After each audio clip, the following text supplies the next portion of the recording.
Jai Radha Madhava Kunja Bihari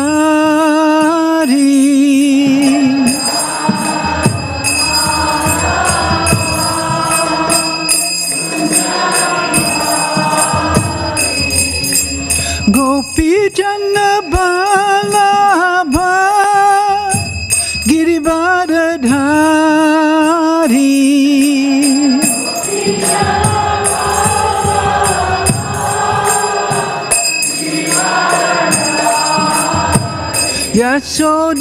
Yashodanandana Brajajana Ranjana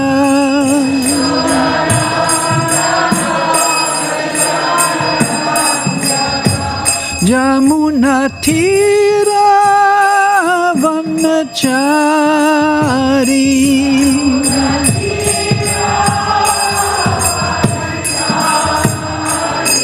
Jai Radha Madhava Kunja Bihari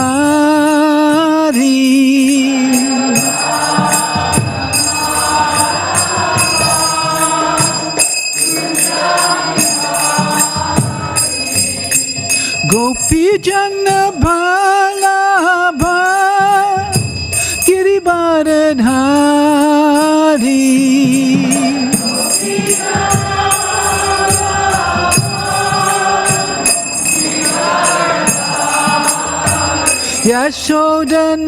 Yashodanandana Brajajana Ranjana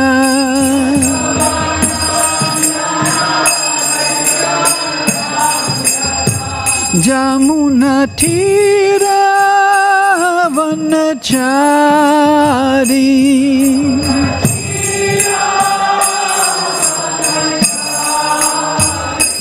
Jai Radha Madhava Kunja Bihari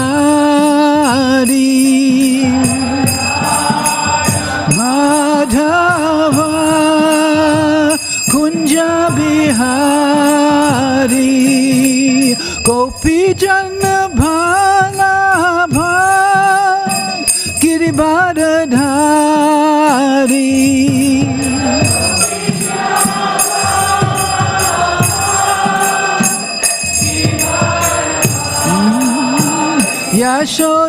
Yashodanandana Brajajana Ranjana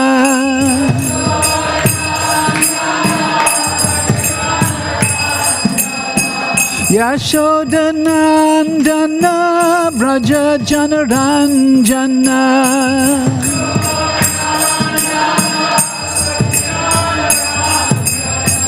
Jamuna Tira Vanachari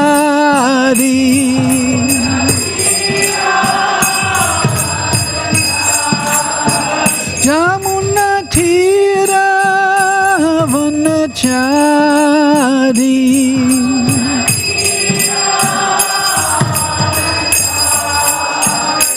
Jaya Radha Madhava Kunja Bihari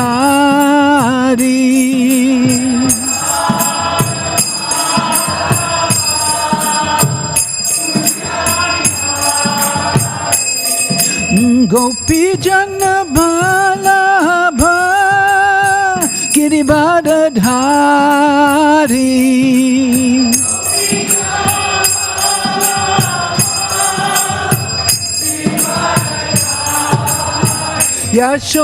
Yashodanandana Brajajana Ranjana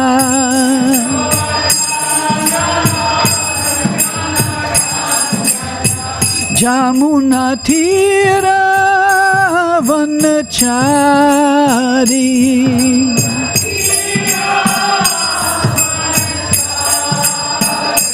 Jai Radha Madhava Kunja Bihari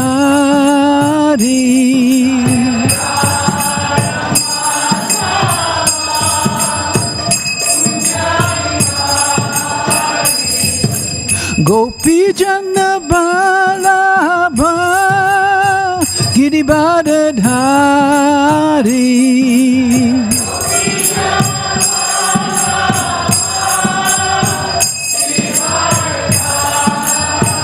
Yashodanandana Brajajana Ranjana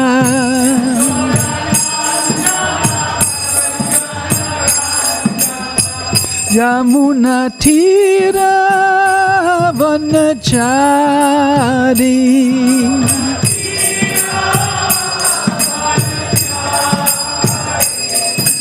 Hare Krishna, Hare Krishna, Krishna Krishna, Hare Hare, Hare Rama, Hare Rama, Rama Rama, Hare Hare.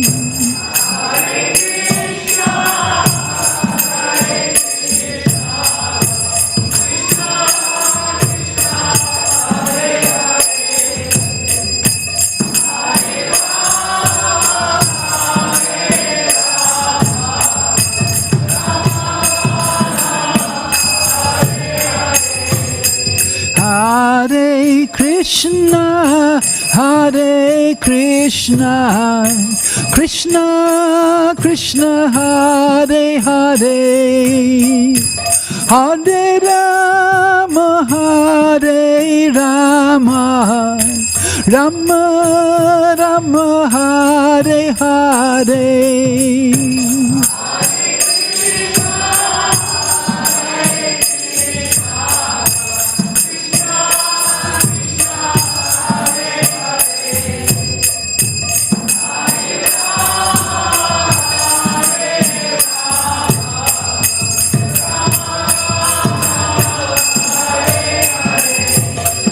Hare Krishna, Krishna Krishna, Hare Hare, Hare Rama, Rama Rama, Hare Hare.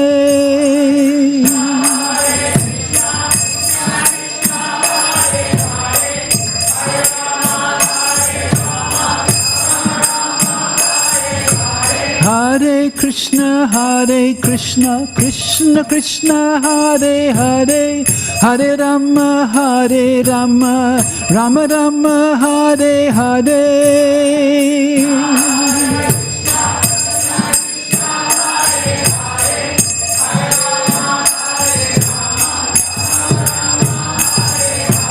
Hare Krishna, Krishna Krishna, Hare Hare, Hare Rama, Rama Rama, Hare Hare.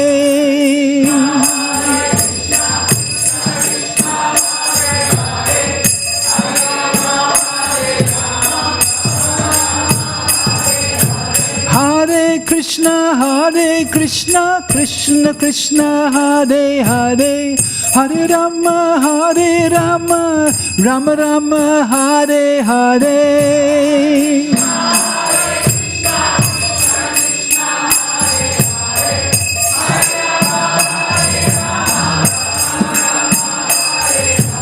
Hare Krishna, Krishna Krishna, Hare Hare, Hare Rama, Rama Rama, Hare Hare.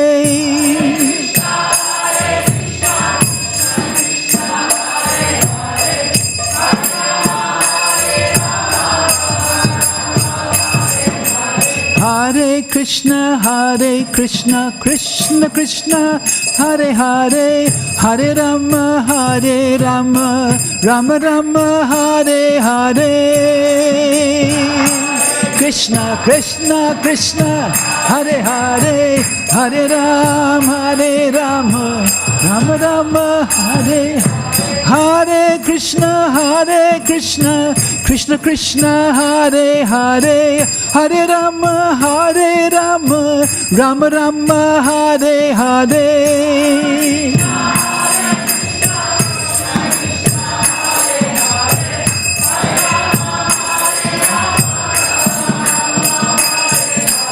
Hare Krishna, Krishna Krishna, Hare Hare, Hare Rama,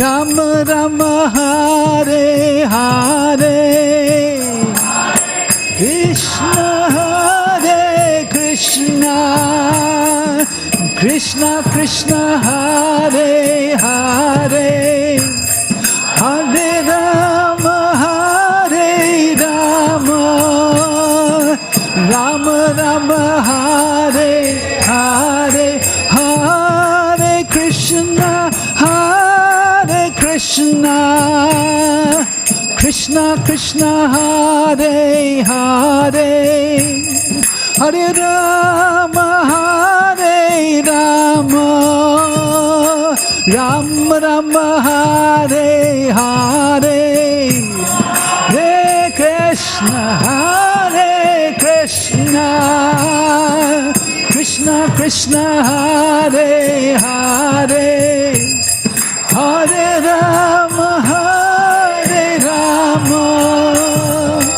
Rama Rama Hare Hare, Hare Krishna Hare Krishna, Krishna Krishna Hare Hare, Hare Rama Hare Rama, Rama Rama Hare Hare,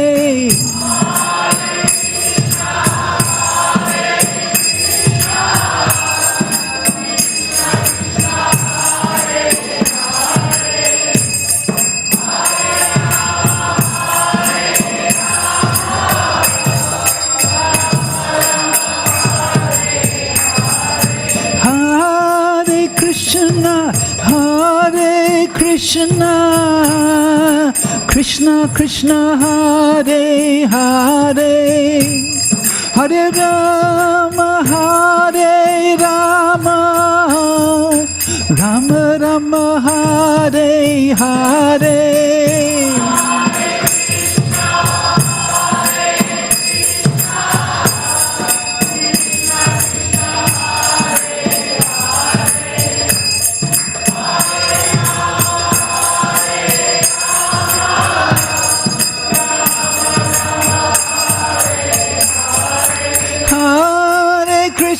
Krishna Hare Krishna, Krishna Krishna Hare Hare, Hare Rama Hare Rama, Rama Rama Hare Hare, Hare Krishna Hare Krishna, Krishna Krishna Hare Hare, Hare Rama Hare Rama, Rama Rama Hare Hare, Hare Krishna Krishna Krishna Hare Hare, Hare Rama Rama, Rama Rama Hare Hare.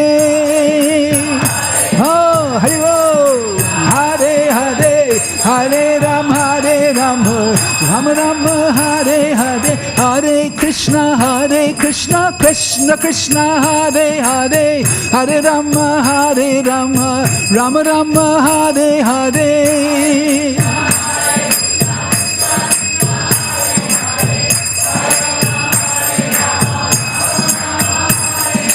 Hare Krishna Krishna Krishna Hare Hare, Hare Rama, Rama Rama Hare Hare.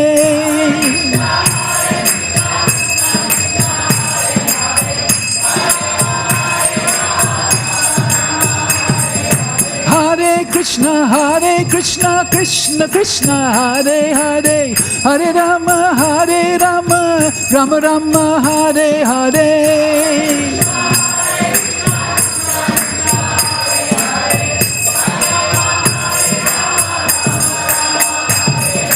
Hare Krishna Krishna Krishna Hare Hare, Hare Rama, Rama Rama Hare Hare. Krishna Hare Hare, Hare Rama, Rama Rama Hare Hare, Hare Krishna Krishna Krishna Hare Hare, Hare Rama Rama Rama Hare Hare.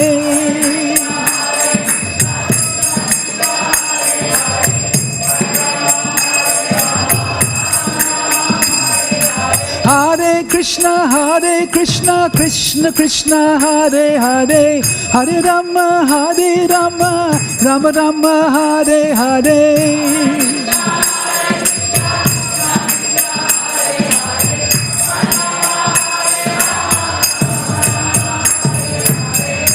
Hare Krishna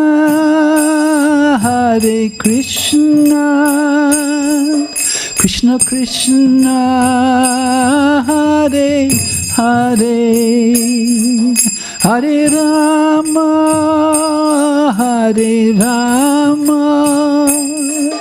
Rama Rama Hare Hare.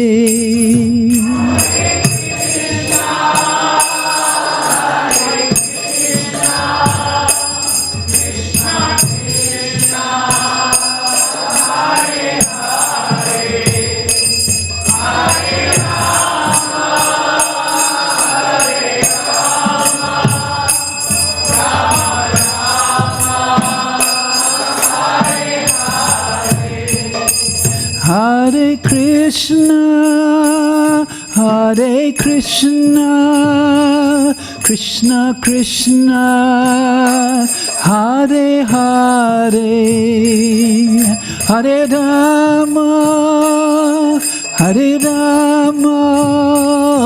Rama Rama Hare Hare.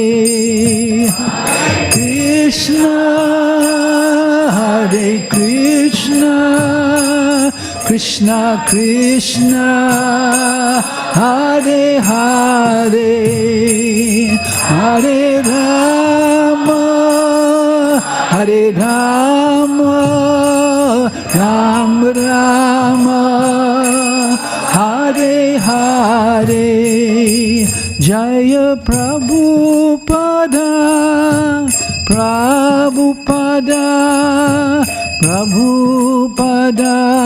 Srila Prabhupada, Jaya Prabhupada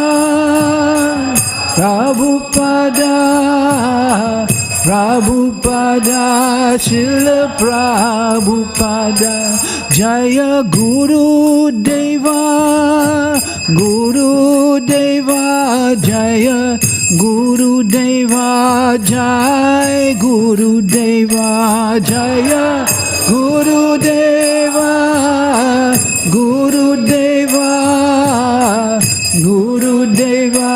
Jai Guru Deva, Jaya Radha Ballabha Shri Radhe.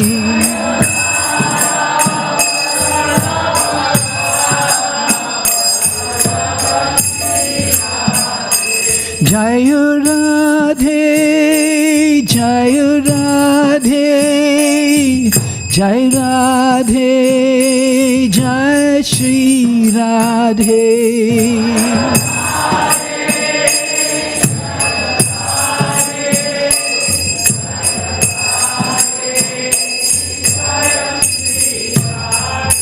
Nittai Gaur Hari Bol, Hari Bol, Hari Bol, Nittai Gaur Hari Bol, Nittai Gaur Hari Bol, Hari Bol, Hari Bol, Nittai Gaur Hari Bol.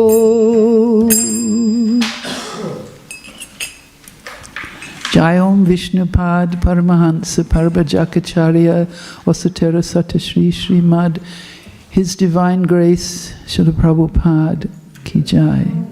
Jayom Vishnupad Paramahansa Parabhajakacharya Osotera Sata Sri Śrīmad.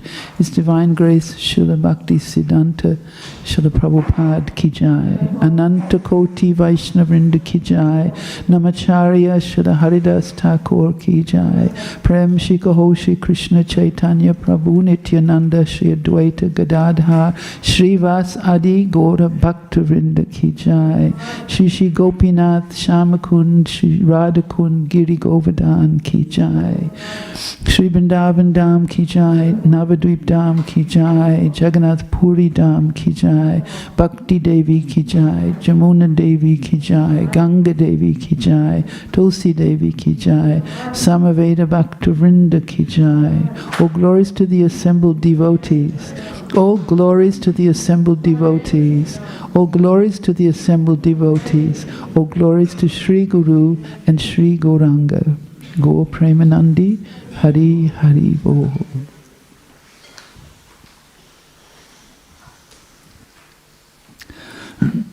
So we're reading today from 4th Canto, Chapter 24, text number 71. Yes? Yes, good. Okay. Yogadesham upasadya Darayanto munivrata Samahita diyar sarva Etad abhyasatadrita Yogadesham upasadya Dharavyanto munivrata Samahita diya sarva Itadabhyasatadrishata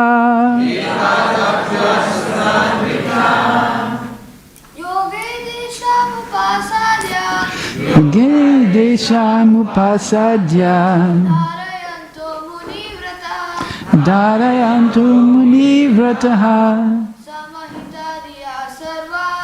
Samahita diya sarva Etadabhyasatadrita Yogadesham upasadya Dharayanto munivrataha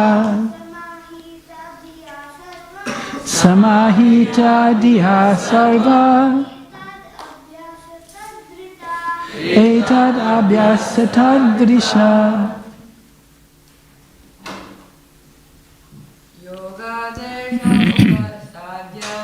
Yogadesham upadyasta Dharayanto munivrataha Samahita diya sarva Etad abhyasatadrita. Ladies, we have a quiet gentleman today. Any ladies would like to try? Yogadesham upasadya Dharayanto munivrata Samahita diya sarva Etadasyam yatadrita Yogadesham upasadya Dharayanto munivrataha Samahita diya sarva Etadabhyasatadritaha Yogadesham upasadya Dharayanto munivrataha Samahita diya sarva Etadabhyasatadritaha Yoga Desham. This instruction of Bhakti Yoga. Upasadya. Constantly reading. Dharayantaha. By taking within the heart. Munivrataha. Take the vow of the great sages, the vow of silence. Samahita. Always fixed in the mind. Dhya. With intelligence.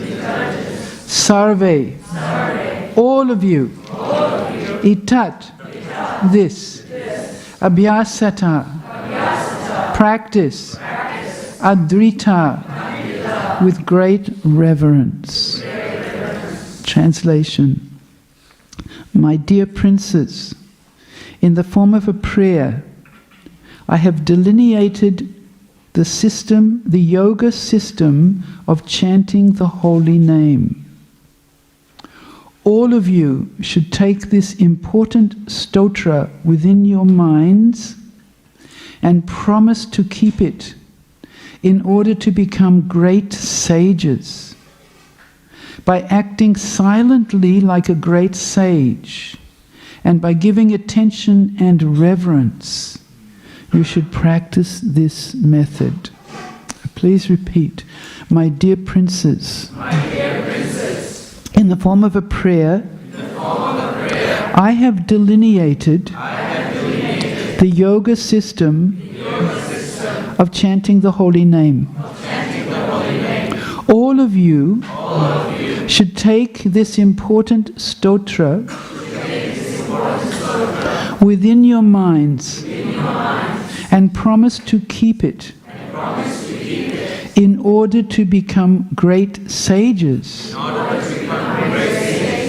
By acting silently like a great sage and by giving attention and reverence,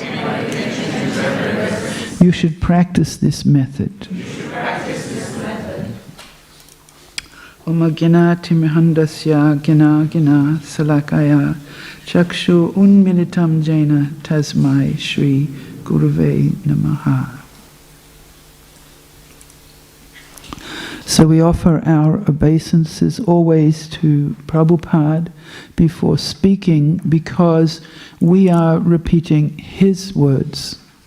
Of course, he is repeating the words of great sages, so he also offers his respects before he speaks, because this is a chain. This is called disciplic succession. I'm not speaking my words, I'm speaking his words. And so, therefore, instead of thinking, oh, I did that quite well, I think, oh, he did that quite well. And he is similarly thinking about his spiritual master. And so it goes backwards. And this is interesting because modern society is interested in going forwards. Young is best, and the next younger is the best, and the next technology outdates the previous one, and so we're moving forward, and we're moving to a bright future. But the old cultures, which were more solid in their foundation, they understood that we have to, as well as move forward, we don't want to stagnate, but we must simultaneously always move backwards for the support of those who have done the work that we're going to have to do. That's what it means to be a teacher. You've done the work, and now you're teaching the children A, B, C, D. If you don't know A, B, C, D, then it's hard to be a teacher. So we always look backwards and then we step forwards. And this gives us the solidarity under our feet that gives us the confidence that maybe I can take a next step, whatever that means for every one of us here. When we come to hear the Śrīmad Bhāgavatam in the morning, it's like we all come and we should be thinking, I need to take a next step. What is it? And then mysteriously you come and you listen and you get a clue. And you're getting your own individual clue. It's as if the Bhagavatam is speaking individually to each individual person who's receptive. And oftentimes, I know this for a fact, when you do something every day, it becomes a routine. And then we kind of know, oh, I did that. And then at the end of the day, what did you get from it? Oh, something, I can't remember.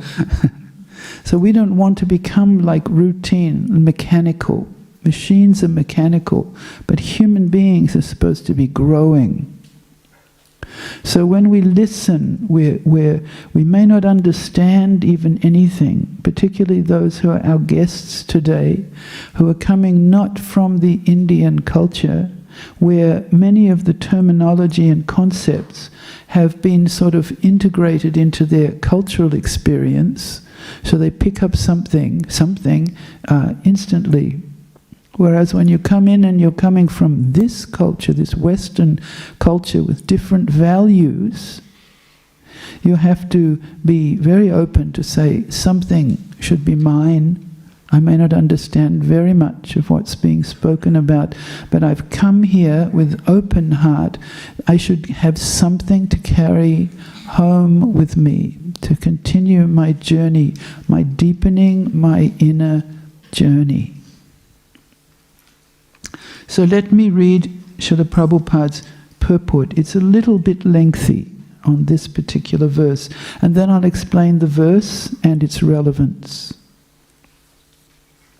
Prabhupada says, in the Hatha Yoga system, one has to practice bodily exercises, dhyana, meditation, dharana, fixing the mind, asana, sitting in different postures, meditation, etc.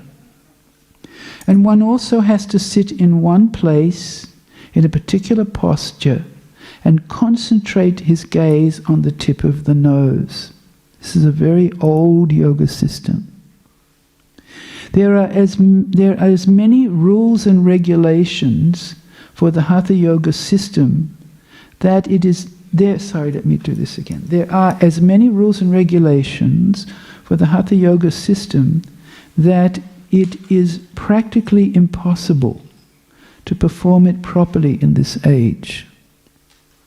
So we see in every suburb there'll be a yoga class going on, and generally, at least my friends that I know in Perth, when they go for yoga, they go to get sort of like a bit more flexible.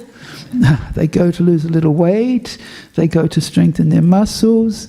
They go because they want to calm their mind. They go and they do yoga. And there's so many yogas. Hot yoga, cold yoga, this yoga, that yoga. Because there's so many people and they're saying, these are exercises, let me noveltyize them and I'll make my own money from this yoga school. So this is not the actual process of yoga as it's actually performed by great sages. This is like exercise, which is not to be criticized, but it doesn't have the same deep integral effect on the living being as this yoga system did, because a yogi, a hatha yogist, would go alone in a place and he'd place a deerskin mat first. And why did he put the deerskin? Because that would scare away snakes. And he would sit on a mat and he would focus his mind, and he did all the exercises so that he could sit for hours and hours and hours and meditate. So nobody's quite up to that standard yet. Maybe there's a rare person here and there, or there are people who are aspiring in that direction. But the amount of detailed disciplines that were involved make it not very practical for the ordinary person to be able to do it. So Prabhupada tells us in this, the alternative system of bhakti yoga is very easy. not only in this age, but in other ages as well. For this yoga system was advocated long ago by Lord Shiva, when he advised the princes, the sons of this king Maharaj Prachini Bahisat. The Bhakti Yoga system is not newly introduced. For even 5,000 years ago, Lord Krishna recommended this Bhakti Yoga as the topmost system. So this is something that we want to be able to explain to others. Not only we want to understand it ourselves, but we want to be able to convey this to people who have some inclination towards self-development on a deeper level. That Bhakti Yoga is an ancient system. And because it's a system of devotion, the devotion is very personal. You don't have to sit in a certain way, to stand in a certain way, to breathe like this, to look at the tip of your nose. You don't have those disciplines necessarily in Bhakti Yoga, but you do have a discipline. And the discipline is to train yourself to make an offering of everything you do. That's not so simple, but it's actually very nice. You train yourself. I'm going to make an offering. I'm going to eat something. I'm going to make an offering first. I'm going to make a dedicated attempt to say, in the beginning, to say thank you. Thank you for giving me this. I'm becoming aware that there's a master and provider. And so I offer this and say thank you. And as it develops, and it does develop, you start to feel like, not only thank you, and I'm very grateful, but also I'd like to do something more to reciprocate with what you're doing for me. This is beginning to become bhakti. And an ordinary religion, by the word religion we mean a system of kind of worship, you're saying, listen, I'll give you this, and could you give me 10 times more? Right? 10 times, 100 times more. Here's a $1 in your box for your money you need, and now could you help me to have a really good business deal so that I can do this, this, this, and this. So this is not bhakti, and bhakti is the opposite. And this difference between the two, it's possible to make this transition on any religious path. It's not only isolated to what we teach here, although what we teach here is exemplary in bhakti. But if you're even any kind of religious person, you meet people who have evolved further in their faith, and they're developing the same characteristic. This is bhakti. So Prabhupada says, as Krishna tells Arjuna in the Bhagavad Gita, he says, Yoginam api sarvesham madgatenan taratmana Shraddhavan bhajate yomam so me yuktatamo mataha. Of all yogis, he who abides always in me with great faith, worshipping me in transcendental loving service, is the most intimately united with me in yoga and is the highest of all. This is the highest point of yoga. So everything, all the ladder, if you have a ladder and I want to get up and fix the light bulb's gone out, I want to fix the light bulb. So I put the ladder up here. Anyone can do it. You can do it. I can do it. Go up the ladder. So you put the first step, you foot on the first step, then the next, till you reach very high and you change the light bulb. So you have to start somewhere on the bottom rung and you just keep going up and then you can achieve something. So this Hatha Yoga is not actually the highest rung, it's on the lower rungs. Why? Because it's preparing you healthily in a good way to keep going up the ladder. So if somebody does this Hatha Yoga or doesn't do it, but if somebody does do it, it will give you that strength of mind. It will help you to regulate your thought processes. And then what do you put in? That's Bhakti Yoga. What do you put in? You've realigned the system. You've gone up so many steps. Now do what you went up there to do. You didn't climb the ladder just for fun, or maybe you did, but somebody else is climbing the ladder to achieve something. Narottam would climb up and down the ladder for fun, right? Yes?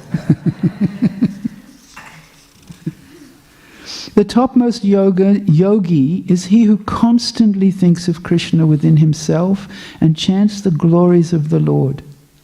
In other words, this system of Bhakti Yoga has been existing from time immemorial and is now continuing in the form of this Krishna consciousness movement. The word Munivrata is significant in this regard because those who are interested in advancing in spiritual life must be silent. Now here's a threshold we're not sure if we can cross. We all have to be silent. We're not allowed to say anything. We're not allowed to, if you look at each other, then you'll probably say something. So you should just close your eyes and be silent from now on. But Srila Prabhupada will explain this silence. Silence means speaking only of Krishna, talking only of Krishna Katha. That means Krishna Katha means to talk about Krishna, to try to understand what is this about. How do I generate some progress in my life? How does this apply to me? What can I get from this? How can I use and apply Krishna Bhakti in my life? So this is silence. This is the silence of Maharaj Ambarish. He's a great Vaishnava devotional king. Savai mana Krishna padara vindayo vachamsi vaikunta gunan vanane. So that Sanskrit verse reads, King Ambarish always fixed his mind on the lotus feet of the Lord and talked only of him. From the Bhagavatam 9:4-19.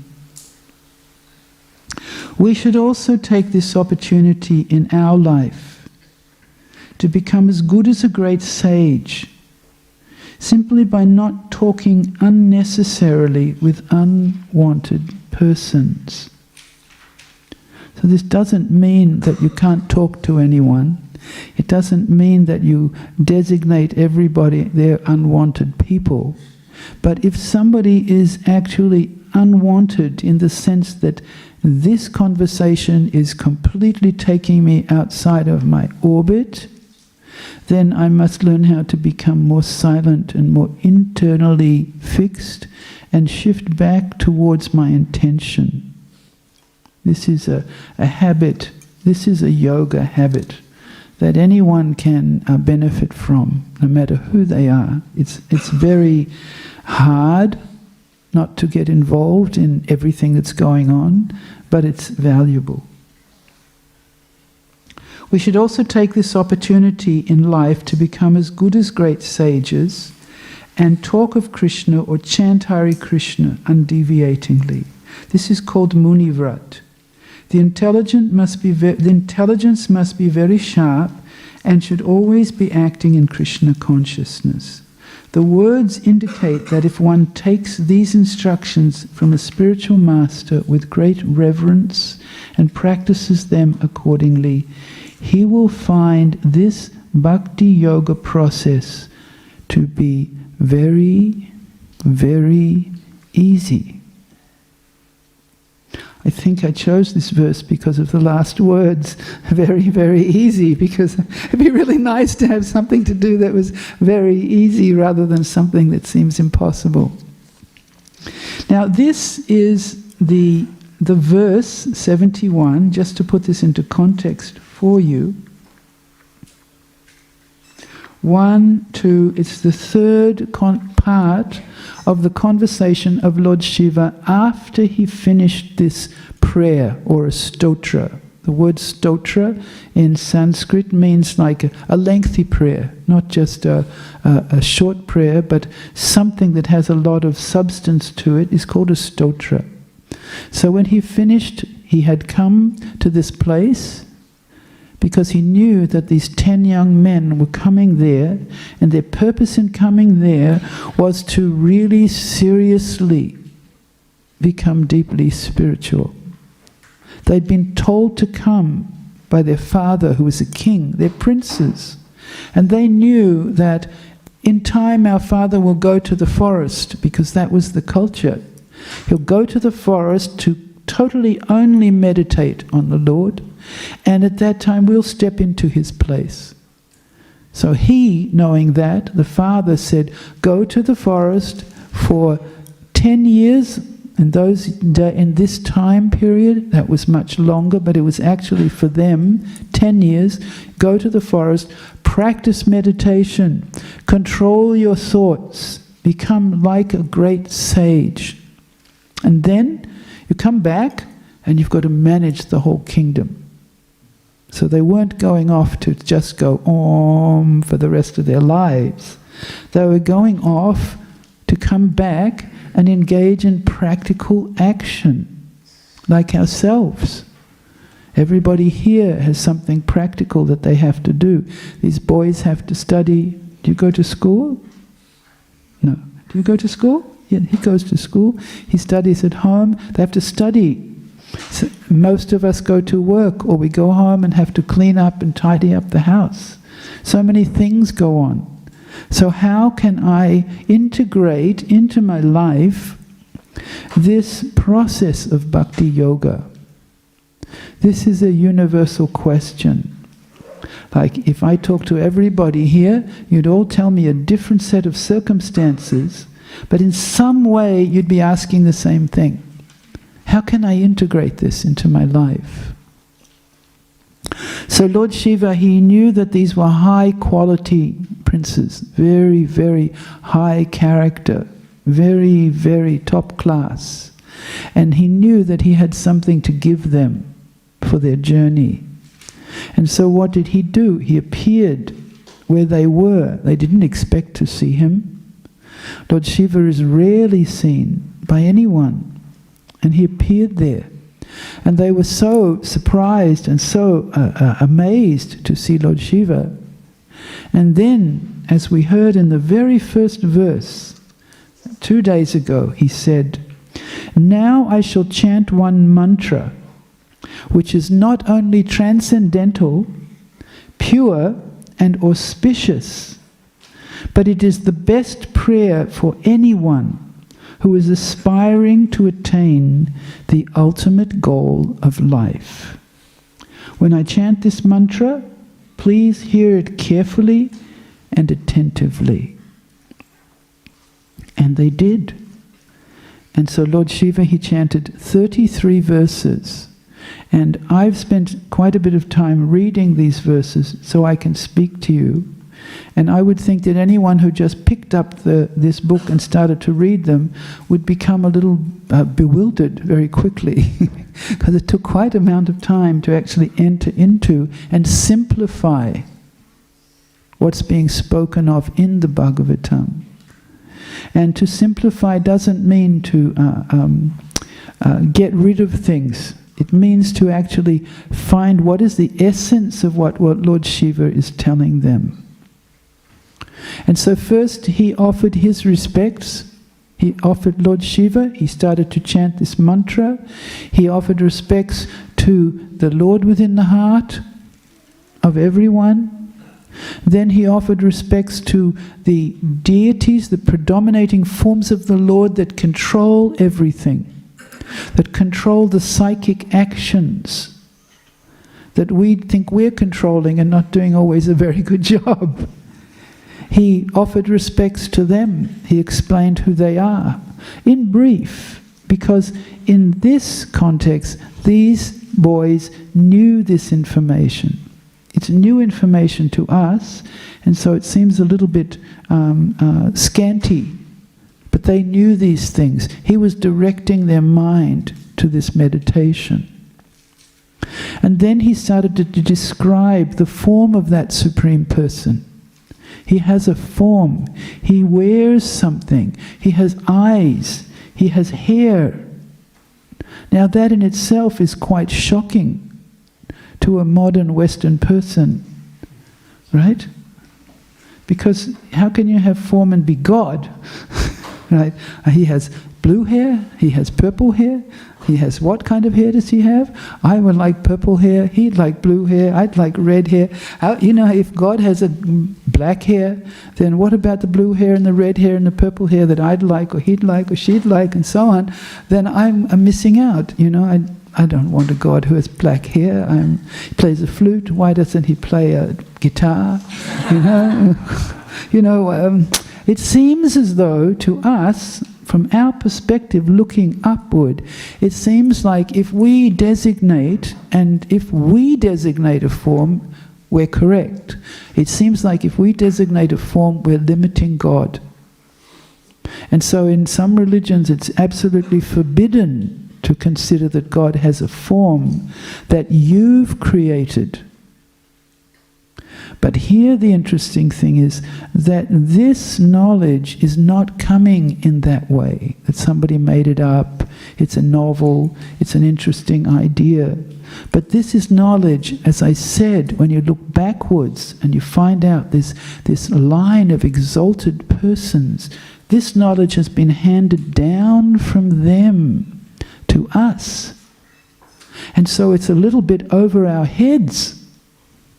But still, we spend our time trying to read this, trying to get it to, as I said, we should come to the class thinking, something for me should be here in this class. Because this knowledge is so powerful that it can touch every single one of us differently. Every one of us. And everyone out there as well. This is what knowledge of God is actually like. It's not sectarian. It's not an Indian religion as opposed to a Middle Eastern religion. This is actually, Prabhupada was very fond of saying, with such certainty that you wouldn't dare cross him. He would say, this is not religion, this is science. And people would look back at him horrified. Science? Science means atoms and neutrons and that's physics. This is the science of reality. And it takes some time. If you think that's hard to accept, that's okay. It isn't easy to accept. But as you go deeper and deeper into this subject matter, it starts to open up in such a way that you realize, oh, I never realized that. And every time you read, you find out, oh, I never thought of that. And each time you find out something, you get a little bit smaller, not a little bit bigger. Your ego doesn't inflate, your ego starts to deflate until you become more like, instructable. You're able to now accept instructions. Because the problem is, we see sometimes with our children, if they're young and they're restless, it's very hard to teach them because they're restless and they want to go outside and they want to touch something and play with something, and you say sit down and they don't want to sit down, and you say A, B, and they go, I don't want to know anything, I just want to go and play. So we grow up and become still like that. I want to go out and enjoy, I want to do this, I want to do that, I want to find out this. And here is the instructions. So as we make contact with the Bhagavatam, slowly and carefully and naturally, not unnaturally, we start to feel like, oh, this makes sense to me now. It didn't make sense before. It suddenly makes sense. What happened? And then you see, you're making progress. You're making progress. And Lord Shiva is saying, it's easy. And we think it's so hard. How can I do this? I have to change so many things and be so different than what I am. And he's saying, no, it's easy. And this is the science of chanting, yoga of chanting the holy name. Understand how this creation works to some degree. Meditate on that. Not in its complexity, we don't have the capacity for that. But understand something, Lord Shiva is saying. Understand these things. And then understand that there's a supreme person. There must be a supreme person. Otherwise, how come we're people? Where did our personality come from? And from these books you begin to understand there's a supreme realm that we're not even touching. And we think we're it. Human beings are it. We're taking over the world. We're remodeling things, chopping down all the trees. We need a freeway here, highway here, because I want to get from there to there fast, and I want to go on a holiday there, so we need more planes. And we need all the petrol out of the earth. Get it out, get it out. We need to just exhaust it. Why? For our pleasure. And that's what life is about. And it isn't. And therefore, we need to hear these things. And we need to hear them regularly because they tend to go into our brain and then they sort of seem to go out again. So therefore, what do? We put them in again and they go out again. We put them in again and they go out again. But something sticks. Something sticks and it starts to build up. And this is the practice that Lord Shiva is telling these boys to do. Abhyas. Practice this. Practice this. It will be so good for you. It will only be good for you. It may be not easy in the beginning, but it will be so good for you. So he describes this great personality who he is worshipping himself. And then he says, I really want to see you. I want to see you. And then, do you know what he says next? He says, in the verses, he says, actually the only way I could see you is through the blessings of your devotees. It's your devotees who carry you in their hearts. Now that means, of course, each one of us is carrying something. But if you want to understand the person who's carrying so much that we can't even comprehend, he's seated right there. And we might look and say, well, that's just a statue. But it isn't. It isn't. I'll tell you a story. One lady told me, she was an elderly lady and she lived in Africa. She was living in Kenya.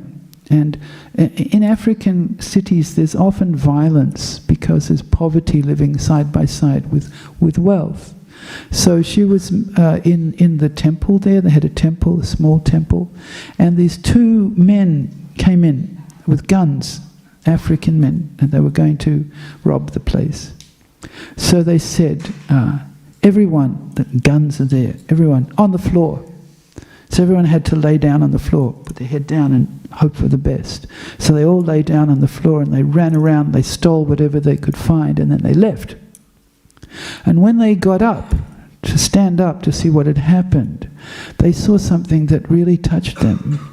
That the thieves had gone over and they had taken the hat, you can see Prabhupada has a hat, and they'd pulled it down over his eyes.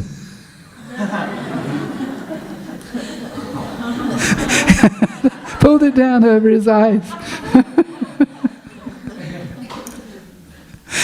And he's clearly a statue, you could say. But they covered his eyes, don't look. So yes, you can say, this is a form made out of, and somebody very artistic who knows how to make this kind of form could tell you how they made it, what they made it, the physics of the form. But it's impossible not to notice, if you come here and pray to him, it's impossible not to notice the reciprocation that you get. So there's the physics and then there's the bhakti. And we have to learn how to manage the two things side by side. And our university system can tell you everything about the physics, One man, he studied the nature of grass, and he became like expert in how grass grows. Like I'm sure that's important for people who grow grass. But can you imagine, for his whole life, he learned how grass grows. And grass is growing anyway, whether he likes it or not. And too much grass is growing. Grass is growing through the cracks between the tiles outside. And grass, after a while, we put down cement. No more grass. And he studied this, and he became an expert and very authoritative. But what about this? What about this? This is the thing that Lord Shiva is saying to the boys. This is what you must make your preparation. So he said, I want to see you. He said, the only way I can see you is through the mercy of great personalities who carry you in their heart. He said, I want to see you, I want to see you. And then he started to explain different things about how this creation works from this spiritual perspective. Different mechanics of the whole creation. And eventually, he completed his stotra. And then, while he was standing there, and he told them in the form of this prayer, I have given you this, he said, O sons of the King, the Supreme Personality of Godhead, Hare, that's a name for Krishna, is situated in everyone's heart. That means you, and you. He is also within your hearts. Therefore chant the glories of the Lord and always meditate upon Him continuously. Now, he's giving this instruction. He's not giving it to a yogi. He's giving it to a king who's going to become a king, who's going to be so busy with all kinds of management affairs. And yet he's telling him, always meditate upon Him continuously. And then he tells him where the prayer came from. As we said, we go back. He said this prayer came from this person, who said it to this person, who said it. This is an ancient prayer. And so the boys were young men were very happy to have received this fortune. And then, almost immediately, Lord Shiva, he disappeared. So then what happened? I'm just going to finish off our story here. What happened next was they went underwater because they knew the art, the yogic art, to breathe underwater, and they went underwater for 10 years and they meditated. And they took the instructions that Lord Shiva had given as the essence of what they were going to be thinking and praying and meditating upon. And then they came up out of the water. And meanwhile, while that was going on for 10 years, 10,000 years, but 10 years, then their father, the king, he was managing the kingdom, and another great sage went to visit him because he felt that he wasn't quite aligned right with his values. Because the king was really interested in performing all kinds of rituals, religious rituals, to get rewards. And he wasn't interested really in deep spirituality. He was just performing this ritual and he would get this benefit, ritual benefit. And in the rituals, part of the ritual was that there were animals involved, and the animal would be tested. The mantra would be tested on an old animal, which means that they would chant the mantra, and if the mantra, the animal would sometimes be killed, and then the mantra was meant to bring the animal back to a fresh new life. So he's doing these rituals, the animals are experiencing their difficulties, and so Narada Muni went to see him. He is practically the sage of all the sages. And he said to him, what are you doing? What are you doing with your life? And the king explained what he was doing. And then he said, do you see what's ahead for you? And the king, and he said, and he showed him a vision of all these animals who in their next life, they would have the opportunity to do the same cruelty to him as he had done to them ignorantly. And he said, you see this? This is what you're doing. And the king was a little uncomfortable with that. He hadn't thought of that. And then Narada Muni tells him this very complex but quite fascinating allegory about a king and the king's kingdom, and everything is symbolic in the story that he tells him. And he's explaining to him essentially that you have a life, you're going to enjoy everything that you want, but at the end you're going to grow old. And then after you're going to grow old, your kingdom and everything that you have is going to be taken back from you. And you're going to have to pass away. And the more that you have, the more painful that will be. If you have a beautiful house and you have wonderful children and you have so much, you're beautiful yourself and you've traveled around the world and met so many people and this thing and that thing. You might have under your bed a box full of big photos of you shaking the hand with this person and shaking the hand with that person and prime ministers and this person and that person, but they're rolled up now as photographs, or they're on your computer and you don't have time to look at them, and life has gone and it's now coming to the end. And the king heard this story, this allegory, and he said to the sage, it's hard for me to understand this. And then the sage said, I'll explain it to you better. And he explained what all the ingredients of his story were and what he wanted the king to understand. And when the king got it, he understood, what am I doing? He immediately realigned. Because of his strength, he realigned himself towards a spiritual end of his life. And he left. And he left a message because his sons were out meditating. He left a message, when you come back, you're in charge. And he just left. And he went to the forest because it was symbolically, the kings in those days would go to the forest and they'd meditate. Because if they go to the city, the towns, the village, then people will be talking to them all the time. So they go somewhere there's nobody and they'll sit and they'll meditate and they have the strength to do it. And so he left and his sons came back, prachetas, these 10 boys came back, and then they had to accept the rule. And they did. And they performed sacrifices with a higher intention. And they received blessings for what they were performing, the work they were performing. And then in due course of time, they also became old. And when they became old, that same sage who had come to visit their father came to visit them and told them that actually now it's your time to leave.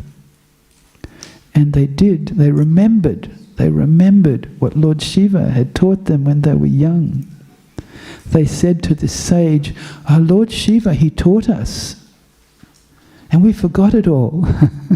Because we're so busy with all of the management of the kingdom, we forgot it. But now it's starting to come back. It's starting to come back.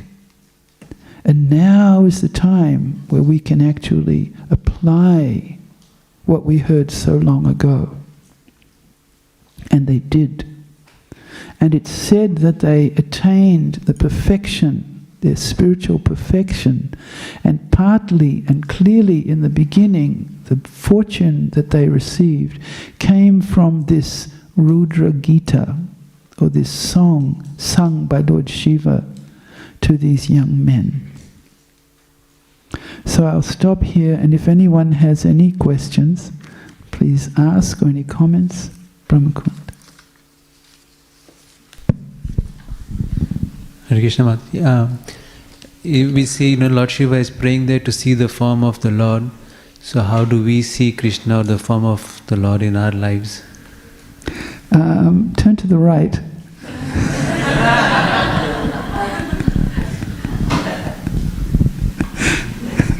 No more said.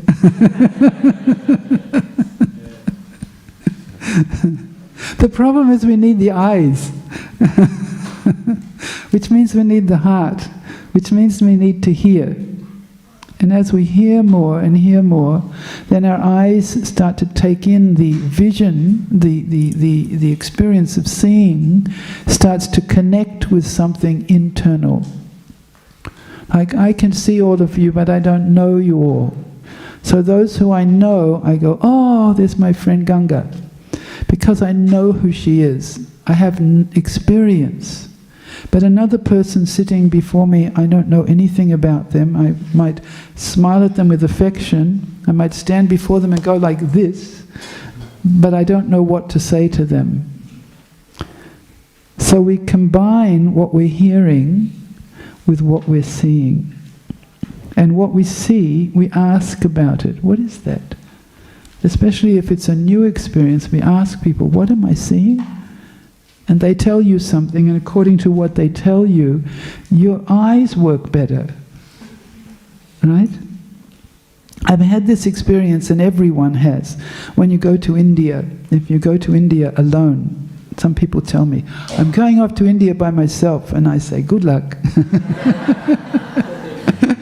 But if somebody says, I'm going to India with so-and-so who's been to India before, or I'm going to India, I'm going to stay with so-and-so who lives in India, then I say, oh, that's nice, because so-and-so who lives in India will tell you what India is like, or so-and-so who's been to India so many times can tell you, watch out for that, don't do this, this is this, and they do that because of that, and they do that because of this. That person can help you, they become your eyes in that trip. But you go alone, what do you know? You know, you may be a very curious person and you may ask so many people so many things. What's this, what's that, what's this, what's that? But you don't even know who to ask. You might ask someone on the street who's like making something on the street, what's this, what's that? And they tell you. You ask somebody, which way is it? Which way is it to the train station? And they'll go that way. And then you walk a little further, not finding the train station. Which way is it to the train station? That way. Isn't it? This way, that way. You don't know who to ask. You don't know anything if you're alone. And it can be fun. It can be an exploration. But it's definitely going to be an experience for you.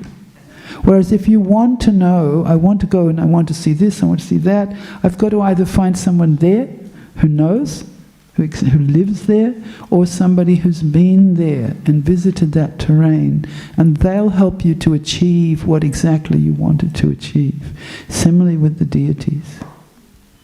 They're there, you can see them, but how to develop the eyes, that comes through the knowledge, the hearing. Arjun.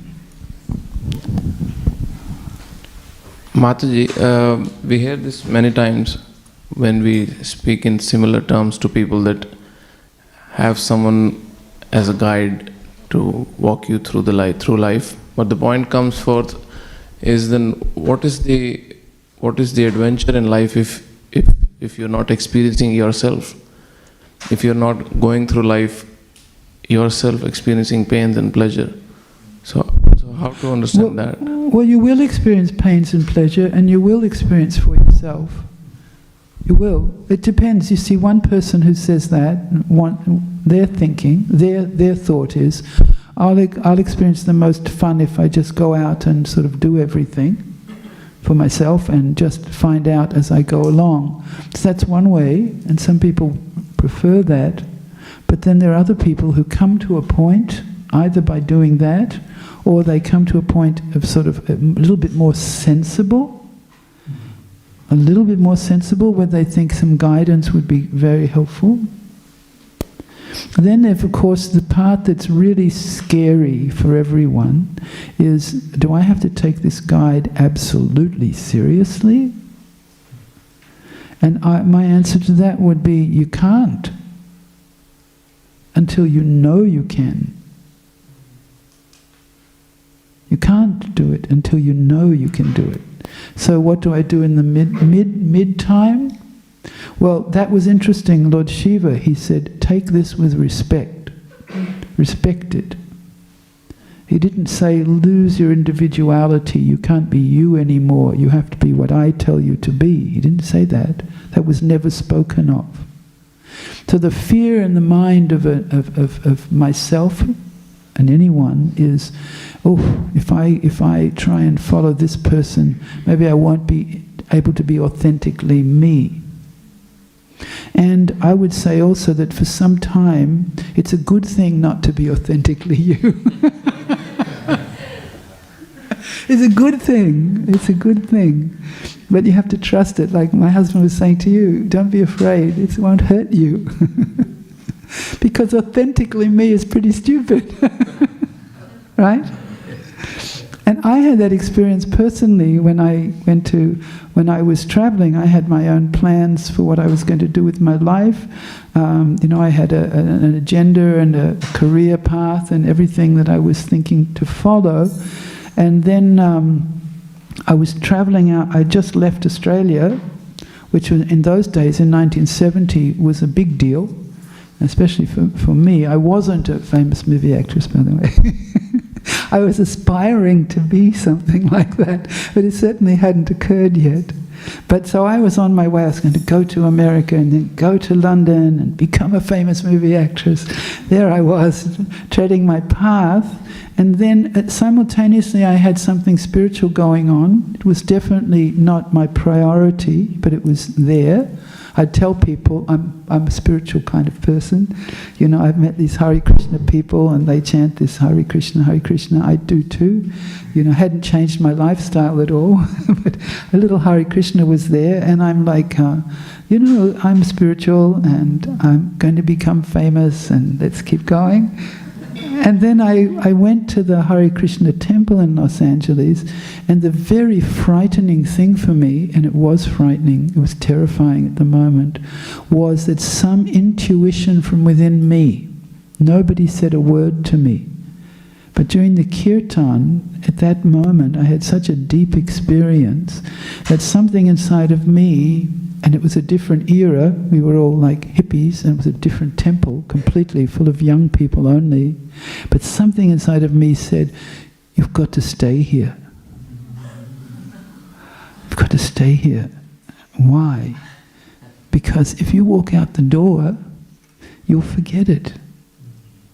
Your lifestyle is opposite. If you walk out the door, you'll go right back to your smoking, drinking, everything else. You don't have the strength yet to do it alone. And so I was like, wow, that's heavy. And I thought, what am I going to do? And I was in turmoil, actually. I'm sitting there trying to look cool. And inside I was thinking, this is a really heavy place. But there was one really, really nice person who had been leading the kirtan, who had such a nice face, and he was the one, his kirtan had moved me so deeply that I thought, maybe I'll talk to him. So I went over to him and I said, could I stay here for a week? And he said, we don't have any facilities. I said, and just looked at him, and then he said, I'll go talk to someone and see what we can do. So he went, talked to somebody, and he came back and he said, you can stay for a week. And now, wow, now I've done it. And so that week was one of the hardest experiences in my life, one of them. Because I continuously went up, like it was like Luna Park. I would go up and down and up and down. I'd be like, up, this is amazing, look what I've done with my life. And then it was down. My gosh, what about my career? And now I don't smoke and drink anymore. How will I socially integrate? And I'd go up and down, up and down. But one thing that was interesting was that during that week, we went to the Hare Krishnas in that big temple. They were invited to take part in a movie as extras. We walk along and sing Hare Krishna in the background for some movie scene. I never saw the movie. But we were singing there, and we went there as a group, and there I am now, sort of no makeup, My hair's pulled back. I'm wearing a simple kind of saffron sari. We all used to wear saffron. We're all dressed in saffron. I'm there, and I know I look homely. Here I am on a movie set, and over there were all these chairs, and all these actresses and actors are sitting, and over here I'm sitting with all the yoga people. And I saw them looking over at me like, look at them. And inside I was thinking, you don't know, but 1 week before I was over with you. And now I'm here. And actually I think it's actually for the better. So it was as if Krishna said to me, you don't have to give up your career, you don't have to give up your individuality, but you do require some training. And you should accept that period of training. And I only had a 6-month visa, so my training was 6 months. And during that 6 months, by the beginning I moved in and I was, insecure and unsettled and so on. By the end I was in charge of all the ladies. Because all the others moved on to other places, and there it was only me, and I'm organizing things, and I think, this is funny, 6 months ago. So Krishna will move you, but he'll move you dramatically and dynamically. This is what you have to share with people. I mean, my story is a little more colorful than most, but the principle remains true for people. If you will take that threshold seriously and say, yes, something inside of me is telling me this is important, not you. You're telling me, and it's not resonating with me, I won't move an inch. But if something inside of me tells me this is really important for you now, on your journey of life, then you have to be brave enough to say, okay. Okay. Right, Luke? Yeah. You have to say, okay, this is my next step. I don't know how I'm going to make it. It's probably going to kill me. I'm going to die from not doing all the things I normally do. But I'm ready, it's my life, and I'll take it in my hands. And guidance is very important then, because the guide has to guide the person not to rush, not to throw too many things out. Hold it. I came with a big suitcase of things I'd collected from my famous career that was up ahead, and I had all these brand new clothes, and I'd got them all made, and I had a leather dress and a long velvet outfit that looked like very extraordinary, looked like a magician, and I had all these things, and I'd worked so hard to collect them all, put them together, and this was my treasure, and I'm carrying all these brand new things. And when my luggage arrived, by that time I was where I was, and I said to the lady who was guiding me, I said, can I throw all of this in the bin? And she said, no. It was symbolic of where I was only weeks before. She said, no. She said, you keep it in your little ashram locker, and then when you start feeling like, gosh, I've got to put a few more things in, I need to take a few things out, you take these things out gradually and naturally. Don't swing from here to there and then back to here again. So training has to be like that. You know the person. You have to get to know them and guide them gently forward. Particularly, especially anyone, but especially if they're coming from a different cultural background, because they're treading new territory and they're going to trust you that you're going to guide them as they do so. So that's the responsibility of somebody who's teaching, preaching. And sometimes it's a big responsibility at that. Hayagriva. Hayagriva. Yeah. Thank you, Mataji, for the wonderful class. Yes. Mataji, my question was, Prajna Bhari was, he had a mindset of, when he was doing the animal sacrifices, he had a mindset of liberating the animals and give them a new birth. But he didn't know that he was actually creating karma. But then So then why did he get karma if he was not meaning to do that? He wasn't thinking of the poor animals. He wasn't thinking of the animals. He was thinking that in order for me to make my sacrifice successful so that I can get further progress in my life, the animals have to be there. Right, so that's different. If he's thinking of the poor animals, he maybe wouldn't kill them all. Right? Someone can say, I'm running this slaughterhouse because I'm thinking of the well-being of the animals. And you go, really? So yes, he wasn't thinking of them. Was there a quick question at the back? Yes. Hare Krishna, Mataji. We're discussing about how Lord Shiva is personally coming to give the instructions and the guidance to these young boys. Yes. And we understand how it's important to take instruction from senior devotees. Yes. But sometimes this thought comes to our mind that if someone like Lord Shiva or someone such a great personality as Lord Shiva comes and guides us, yes, we will listen, but then these devotees have so many faults and this devotee is not as perfect as Lord Shiva, so then should I still listen from him? Well, the thing is that different people have explained that in the beginning you need to have some kind of a trust that the person who's teaching me knows significantly more than me, because I don't know anything, so I really do need to see that the person, and it may not be Lord Shiva, he only comes every now and again to king's sons. I might not be a king's son. So the person who's teaching me, they should have my best interests in mind. That's important. And later, when you've got your own footing, then you know what to do for yourself. You've had enough experience, you know what to do. Then you need guidance, but you don't need guidance in that tender way that you do when you're first starting on the journey.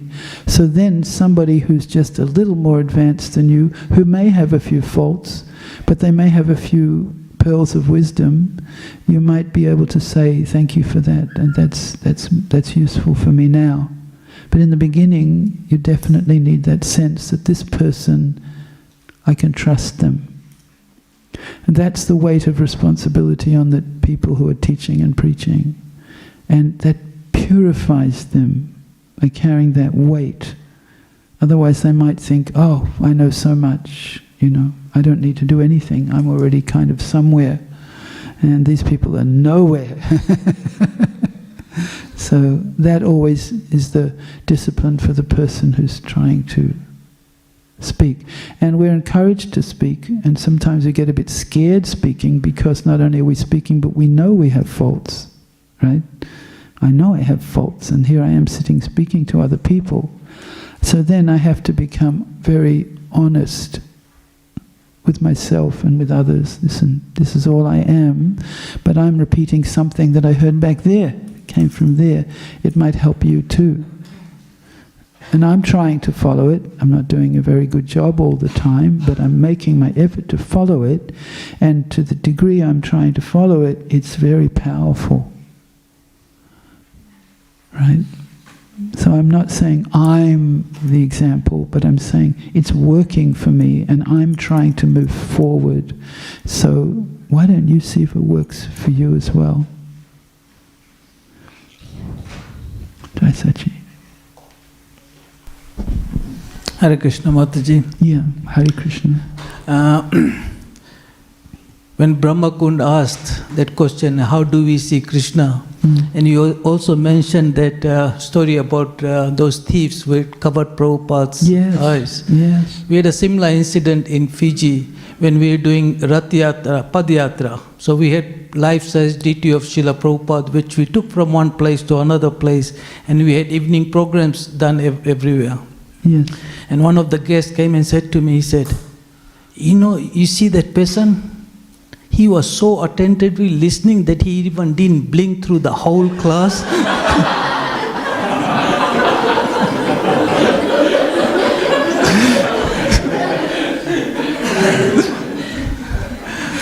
So my question is, we know Prabhupada, Actually, they had more faith in Prabhupada than we have, I have, after so long. Yes. We know Krishna is there. Yes. Just like you said, just then look to your right, Krishna is there. How do we come to that stage where we can start seeing Krishna as Krishna in his deity forms, rather than just, come here, pay quick dandvat and we have done your job and go. Yes. There's two things. When Krishna didn't want Mother Yasoda to bind him, and she tried to bind him up in that story, there were 2 inches that were too short, 2 inches. 2 things are needed. One thing, if you want to bind him, if you want him to become attracted to you, to show himself to you in his full form, then you have to first of all be very eager to get his mercy. You have to be ready to say, please, I really, really, really want this. And so then you'd say to yourself, wow, I don't really, really, really want it, and my mind goes everywhere. What's the hope for me? And the answer is you keep trying. And the other thing is you have to do your side. You have to develop your devotion, and then you have to ask him to reciprocate with your devotion. And there's no escaping, as Lord Shiva said, the abhyasam, the practice. He told them, practice. And very soon you'll find this is easy. But practice has to be there. So that's why we come together every day. And some of us, all of us, and myself included, have other things that I have to do in the mornings. So I don't come every day to a temple. I don't even live in Melbourne. And where I live, I have some temple in the house. So I have something set up, and anyone can do that. I have a place where I have some central focus. And I try to sit there when I chant, not sit in front of the computer. And I try to stay there when I chant. I try to light a candle. Now, many of the devotees here have beautiful home altars. But if you don't, you can make something very simple. Krishna's not interested in the elaborateness. He's interested in this. And we shouldn't be worried about the elaborateness. We just put some attention there. So if you want to intensify your feeling here, go home and do it nicely. And if you want to say, what's nicely? Nicely is with your awareness there. And your awareness will also inform you that you're not paying any attention most of the time. Right? Yes. So then that's the part I need help with. And here's the person who's going to help me. And then the other side is, well, I better pay a bit more attention. I have to be responsible to pay more attention, and I can't do it, so I need help. So there's this reciprocation going on. And then when you come here, if you could even train yourself to think, when I walk in the temple, it's like it's the first time I ever walked into this temple. That's what it's like on that spiritual plane. It's always the first time. That's how intense the experience is. So we can transfer that here in a simple way, mechanistical way, that this is the first time I've walked in, this is a beautiful place. Isn't it beautiful? I wonder who painted it like this. I wonder who did that amazing painting over there. Look at that. Instead of walking in and you sort of scan, oh, I know this place, I go here every day. I didn't see anything. Who painted that painting? When was that painting painted? That painting was painted in the 1970s. Prabhupada saw that painting. You stop, look at anything, and you start to feel, oh, this is really something. Yeah? Thank you. There's our challenge. For those of us who are practicing, there's our challenge to refresh all the time. Hare Prabhu. Thank you for your story. Yes. Hare Krishna, Mataji. Hare Krishna. Mataji, you mentioned like if we're doing something every day, it becomes a routine. and also it becomes mechanical. Yes. Like if we're coming to the temple every day and doing the same services, it becomes mechanical. Yes. But I've also heard Prabhupada say that you have to fake it before you make it. Fake it before you make it. There you go. So I'd like to ask... Practical piece of advice. So I'd like to ask that the routine we're following since long, how do we get to know that it is not mechanical, but it is actually spiritual? And that now we're we're developing a taste and love for Lord Krishna. Well, Prabhupada used to say, you just, if you have a pot of hot water and you want to see if it's hot, what do? Put your finger in, oh, it's very hot, right? You experience that it's hot. So it can be, and it often is with all of us, that it's both spiritual and mechanical. It's not either or. It's spiritual and it's mechanical. But the mechanical element seems to sort of make it not so hot. It doesn't feel hot to us. It doesn't inspire us in the same way. So we've been faking it for a long time. We start saying, I want to make it, I want to make it, I'm sick of the faking it. And that's a very healthy sign, and that's a sign of a particular level of advancement. So when you get to the point where you don't want to fake it anymore, you want to make it, then you start upping your efforts. You start becoming in the temple room and thinking, oh, I've just walked into the temple room, look at the floor. This floor was put down by devotees. They made this floor. Look at the beautiful lotus on the floor. Srila Prabhupada walked here. You start thinking these things because now you're bringing your attention to what you're doing. Faking it means I'm doing it, and I know or I don't know that my attention is somewhere else. And making it means my attention is now coming here, and that's very good. So how do you know the difference? You can tell the difference. In the same way you can experience the hot of the water, you can experience the taste. It's hard not to come. Whereas before I was faking it, I was thinking, oh, I've got to go to the temple, it's so hard to go to the temple. And now I'm thinking, oh my gosh, I can't go to the temple today. Oh, what will I do? And then you think, oh, okay, what can I think about instead that will help me get through today because I can't go to the temple? As opposed to, oh, here we go, I've got to go to the temple.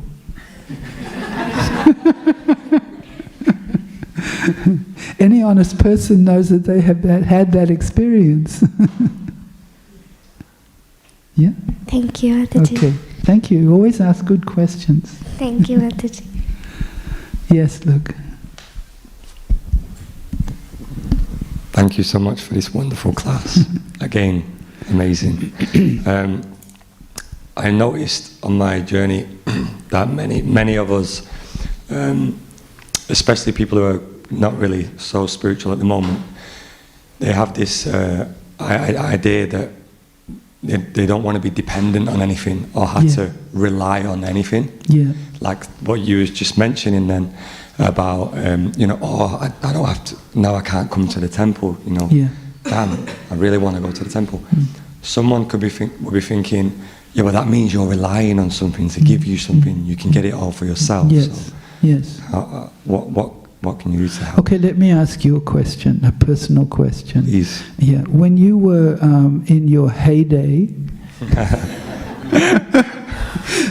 I know a little of Luke's history. He told it to me. Did you rely on some kind of substance? Yeah, for sure. So you were already relying? Yeah. Ah, there's a key. Yeah. Right? And you? The same thing? Yeah. You're already relying. Yeah. We're always relying on something because we're insufficient It's the nature. We're so small that we're insufficient. This world is so big. Actually, we're insufficient in our constitution, and so therefore we rely on something. So we can rely on some kind of a substance that can alter our way of thinking, so that we feel like everything's really good. It might not be. Or we can rely on somebody who says, listen, this is going to take you down to ground. It's going to ground you. And it's going to give you what you're really looking for. So yes, you know now that you are already reliant on something else.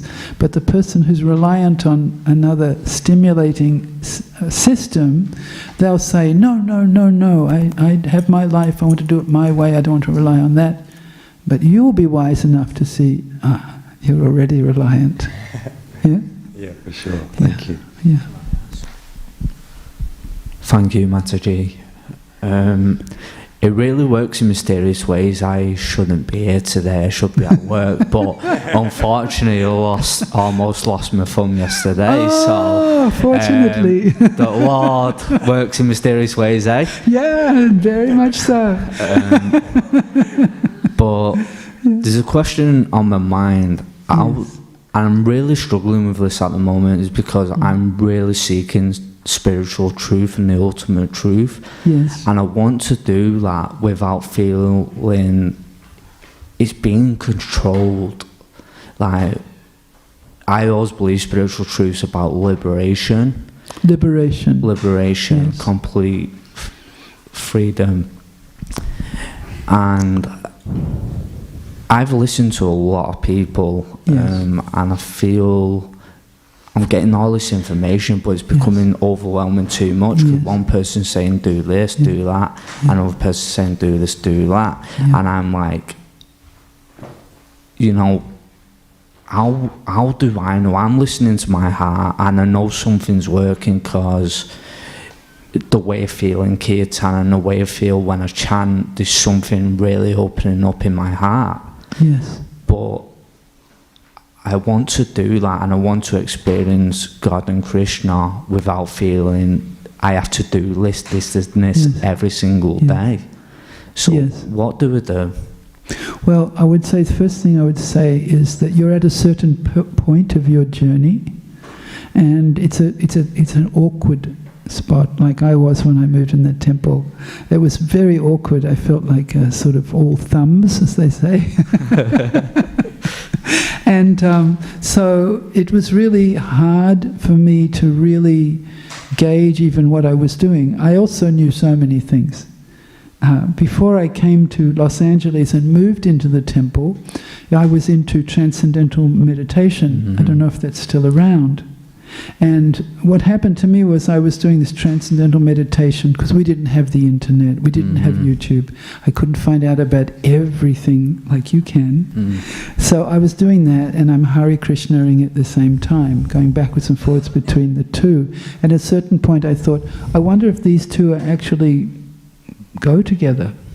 I got a bit of a breakthrough, and I thought, I wonder if these go together. And so I went to the Transcendental Meditation people, and I said to them, I'm doing this Hare Krishna thing as well. Do they work together?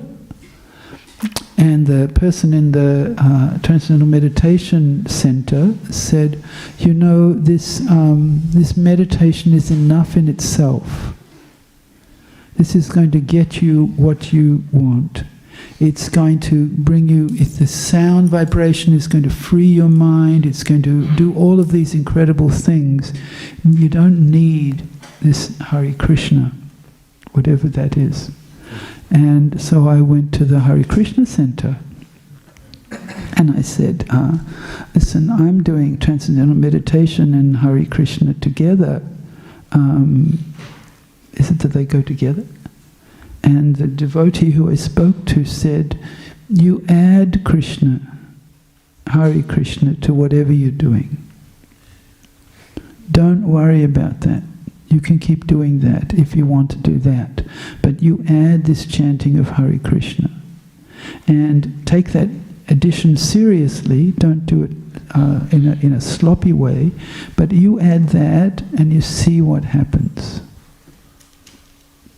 And I thought I preferred their advice than the others' advice, and so I dropped the transcendental meditation.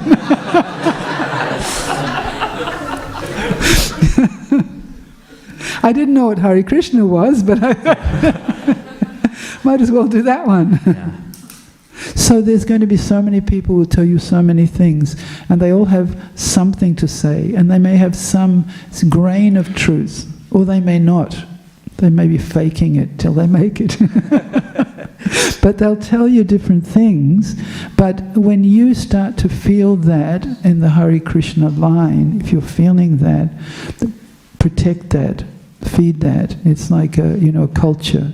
In yoga culture, feed it, because it will grow if you feed it.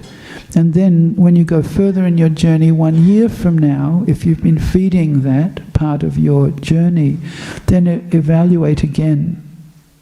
Yeah, and don't worry that right now things are a bit confusing. Just listen to Luke. Thank you. He's your English buddy. Yeah, even Luke could be a bit extreme at sometimes. I'm like, wow, I need a break from you, mate. Nah, but thank you very much. Thank you. Thank you so much for coming, no matter what it was. It doesn't matter. I've got 2 of them, so, this is worth the sacrifice. Good. Oh, thank you very much. Thank you. Thank you. Any other questions? Thank you. So nice to see you both here. Yes. Hare Krishna, Mataji. Yes, Hare Krishna. You mentioned that devotional service is very, very easy compared to all other paths. Yes. But if you see, to be honest, if any devotional service... Are your parents here? You can be honest. Yes. Like some devotional activities, to be specific, chanting, can get boring sometimes. Yes, yes. And very hard at times. Yes. So how do we make it easy for ourselves? That's a really interesting question, because do your parents make you chant? Yes. So that means that in a sense you didn't choose it. It came with your birth. Right? Your parents knew what's best for you, and they say to you, okay, now we want you to chant. So what has to happen is, as you grow up, for now you're doing it because your parents want you to do it, they're telling you to do it. But at some part in your life, some stage in your life, some point, you have to decide whether you want to do it because you want to do it, not because they want you to do it. And when you get to that point where you decide, actually, you could say on one side, actually my parents have asked me to do this and I don't want to do it, so I'm not going to do it. Or you can say, my parents have asked me to do this and now I'm beginning to understand that this is really good for me. When you get to that point, it will become easier for you, because you will own what you're doing instead of them telling you. They're telling you now because you're young and they're guiding you. But one day you have to take the reins of the horses for yourself.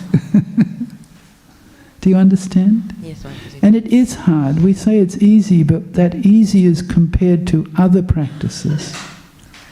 When I was doing my meditation, I had a secret mantra I wasn't supposed to tell anyone, which I can't remember. And, and every day I would sit like this. I had to do it 1 hour every day. I'd sit like this, and at the end of an hour, I was lying on the floor. And wake up, and I'd go, wow, that was really refreshing. And I thought, I wonder if I'm doing this right. I don't know, you're supposed to lie down. But every day I would end up lying down, because it was so calming. I'd go back to sleep. So it was very hard to do it. It was pleasant, but it was hard to do it properly. That even if you're chanting Hare Krishna badly, right? You're chanting, but you're chanting terribly. Still, you're getting the benefit of chanting those names. That's how it's easy. You're faking it. So keep faking it. Do you understand? until you're making it. Yes. Anything else? Any other questions? What a wonderful group you are. Yes. Ramakund. Just going to the point of guidance. Yes. So, I'm sure I've done it as well. When you are guiding or training people, yes, then people think, who are you to tell me I know better than you? Why are you asking me to do this or yes, stopping me to, go yes, there or do that? So then, how do you? Well, gradually what happens is you get older. And one time when I was living in India, one wise lady said to me, "You should never underestimate the value of grey hair." And I learnt, I'd get on the train and I'd stand there and they'd say, "Oh, Mataji, please come." So as you get older, older means more experience.